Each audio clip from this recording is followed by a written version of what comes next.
نیک بیوی کا انتخاب۔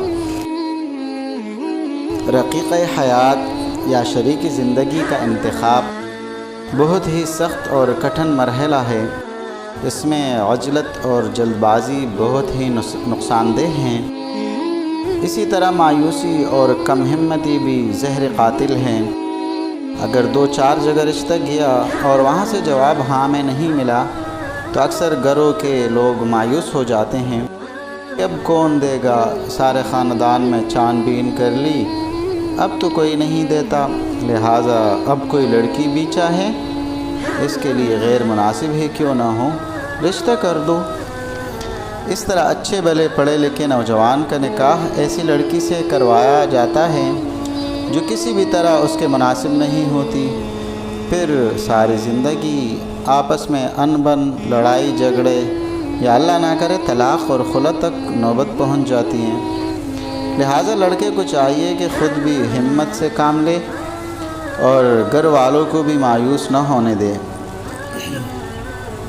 اللہ تعالیٰ سے اچھے رشتے کی امید رکھتے ہوئے خوب دعائیں مانگے، اور گھر والوں کو بھی چاہیے کہ ہمت سے کام لیتے ہوئے ٹھنڈے دل سے خوب غور و خوض کر کے اچھی طرح چھان بین کر کے رشتہ طے کریں۔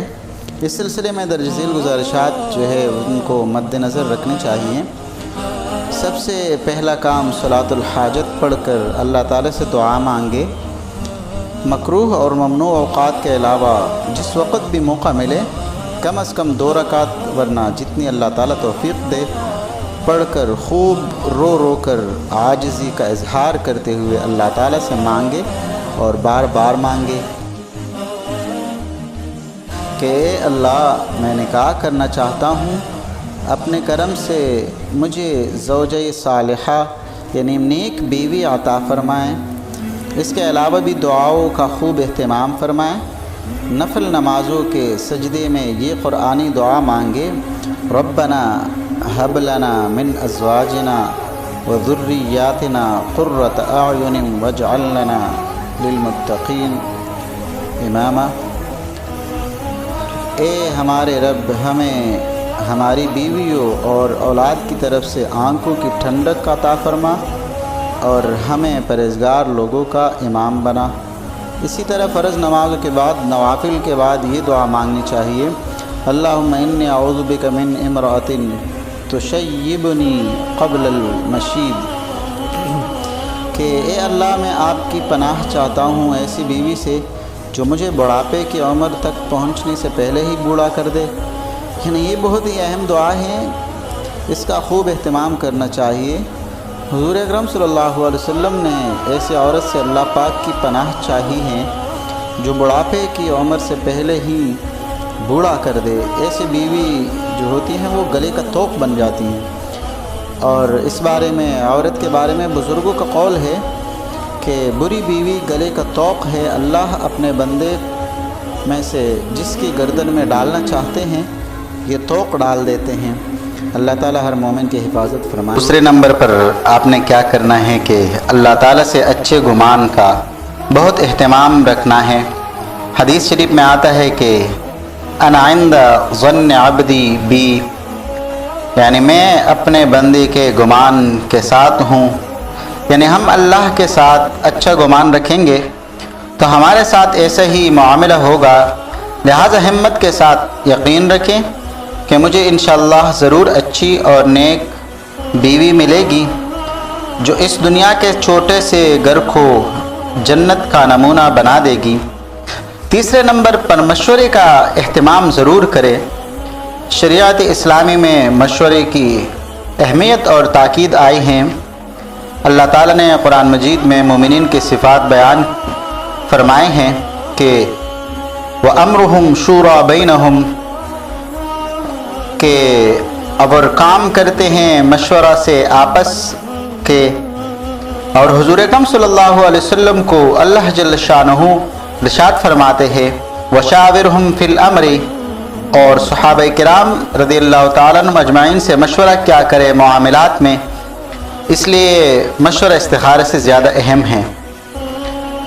اب مشورہ کس سے لیا جائے، اس بارے میں جن سے مشورہ لینا ہے ان کے بارے میں خیال رکھنا چاہیے کہ وہ افراد دیندار ہو، سمجھدار، تجربہ کار اور رازدار ہو، کیونکہ ایسے افراد آپ کو مخلص بن کر سمجھداری کے ساتھ اپنے تجربے کے مطابق اور آپ کی راز کی حفاظت کرتے ہوئے مفید ترین مشورہ دیں گے۔ اسی طرح خاندان کے بزرگوں سے بھی رائے معلوم کرے کہ میرا فلاں جگہ رشتہ بھیجنے کا ارادہ ہے، آپ کا کیا خیال ہے؟ مزید یہ کہ اس لڑکی کے بھائی بہن کے جہاں رشتہ ہوئے ہو ان سے اور ان کے گھر والوں سے بھی ضرور مشورہ کر لیں۔ اور کہتے ہیں کہ کسی کو بہت ہی زیادہ خیرخواہی کا جذبہ اٹھا تو سوچا کہ دو ستاروں کا آپس میں نکاح کروانا چاہیے، ان میں ثریا اور سہیل کی جوڑی اچھی رہے گی، لیکن مشورے کی اہمیت سے واقف نہ تھا۔ یہ نہیں کہ جو میرے جی میں آیا وہی ٹھیک ہے۔ اب کیا ہوا کہ کسی کے پاس جا کر مشورہ کیا تو انہوں نے کہا کہ اے ثریا کے ساتھ سہیل کا نکاح کروانے والے، اللہ تم کو ایسے بلائیوں کے کام کرنے کے لیے لمبی عمر دے، لیکن سوچو تو صحیح ان دونوں میں ملاپ کیسے ہوگا؟ اس لیے کہ ثریا بلند ہوتی ہے تو شام پر نمودار ہوتی ہیں جا کر، اور سہیل جب طلوع ہوتا ہے تو وہ یمن پر نمودار ہوتا ہے۔ لہٰذا میاں بیوی میں مناسبت بھی دیکھنی چاہیے کہ ہمارے خاندان کے مناسب بھی ہے یا نہیں۔ معمولی فرق اور تفاوت تو چل جاتا ہے، لیکن بہت زیادہ فرق، مثلا لڑکا بہت امیر ہو اور لڑکی بہت ہی غریب، یا اس کے برعکس ہو، یعنی لڑکی بہت ہی تعلیم یافتہ اور لڑکا بالکل ان پڑھ ہو، لڑکی تو عالمہ ہے اور لڑکا ایسا کہ ناظر قرآن بھی پڑھنا نہیں جانتا، یا اس کے برعکس وغیرہ، ان تمام امور میں دونوں خاندانوں کو مناسبت ضرور دیکھنی چاہیے۔ استخارے کی اہمیت بھی ہے کہ استخارے کی اہمیت کے بارے میں اللہ تعالیٰ نے اور رسول اللہ صلی اللہ علیہ وسلم کے کافی ارشادات ہیں۔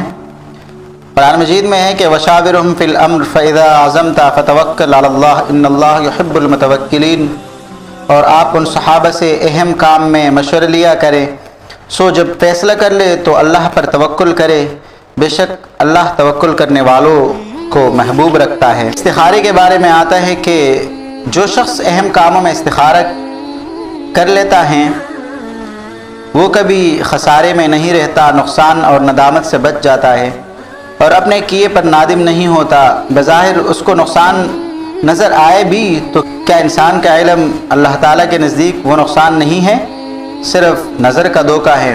انسان کا حقیقی نقصان وہ ہے جسے اللہ تعالیٰ نقصان قرار دے۔ انسان اپنے نفع و نقصان کو نہیں پہچانتا، اللہ تعالیٰ ہی جانتے ہیں کہ اس کا نفع کہاں ہے۔